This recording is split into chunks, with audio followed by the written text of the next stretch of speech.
All right, peace, black family. So let's deal with this. In the works of the late great Chancellor Williams' book, The Destruction of Black Civilization, he has a portion in there called the mulatto problem. Now, let me start by saying that I'm not advocating for anyone to hate or dislike mulatto or mixed race people. But historically, we must learn from our mistakes. Now, in chapter 2, titled Ethiopian's Oldest Daughter, Egypt, the first description says the Great Deception. So right here in the second paragraph, it says, since the first to be called Egyptians exclusively were half African, half Asian, their general hostility to their mother's race was a social phenomenon that should not be passed over lightly, which means that those mixed race Egyptians grew up to hate their black parents, and they began to sabotage their black parents. It got so bad that you can see right here it says Black Egypt turning brown and white.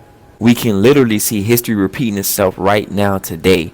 Yes, this is Muhammad Ali's grandson, and this is Patrick Mahomes and his mother and father. Side note right quick, Kemet aka Egypt was not the only time that a civilization, black civilization, was brought down by race mixing. If you actually do your research, you would know that in West Africa, a lot of the slave traders, the largest slave traders, were actually mixed race people.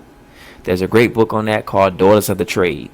These were African, dark-skinned, mixed-race women who called themselves signaries. Some of these signary women owned massive plots of land and a whole bunch of slaves.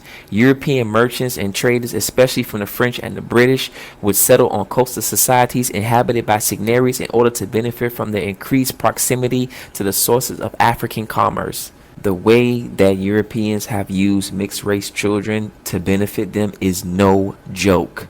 And I'm sure that even with all the information I have provided, some black person still gonna come up here and say something like, well, I feel like your feelings don't matter in the face of the truth.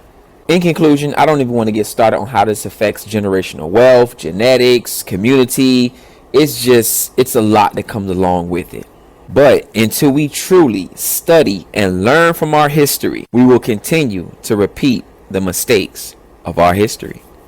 All right, peace, black family. So let's